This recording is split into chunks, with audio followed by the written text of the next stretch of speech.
Today I'll be attempting to make the new Gen 9 starter Pokemon from Scarlet and Violet, Sprigatito, Quick Coco, and Squaxly.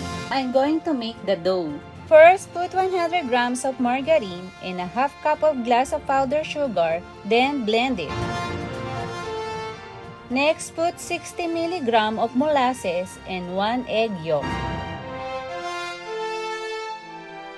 Then 3½ glass of flour and 1 packet of baking powder and 1 teaspoon of cinnamon. But I accidentally kneaded the dough before I put the cinnamon. But it's okay, I'll just add it now. Once the dough is nice and soft and doesn't stick to your hand, you can cover it up with your plastic wrap and put it in the fridge for 15 minutes. After chilling, place the baking paper on the counter and place the dough in the middle and place another sheet of baking paper on top and start rolling the dough out with the help of the roller.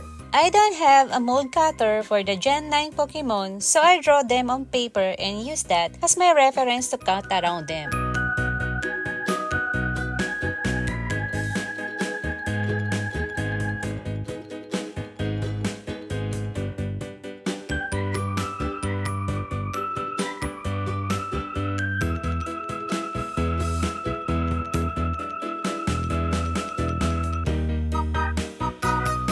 Now we're going to bake it for 10 minutes in the preheated 170 degree, but it depends on your oven, so be careful. And here's my Gen 9 starter Pokemon cookies. Once the cookies has cooled to room temperature, I'm going to draw their face using my edible marker so I can trace on it with the icing.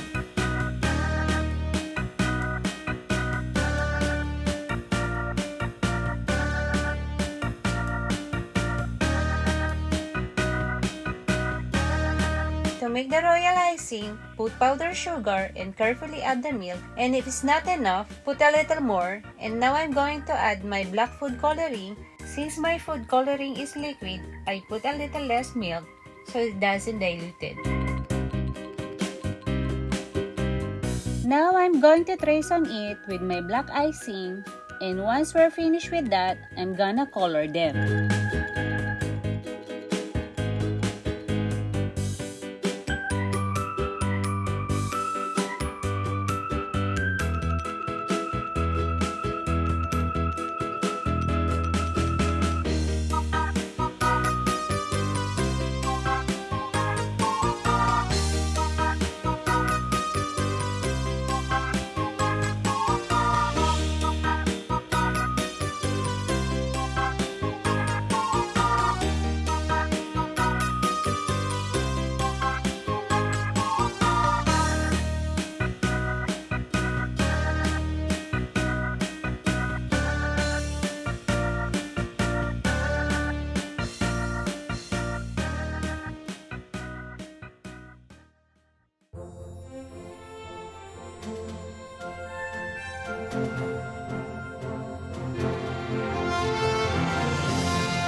And here's my Gen 9 starter Pokemon cookies. This video took a lot of time and effort to make, so I would greatly appreciate if you would take the time to like this video. Thanks for watching!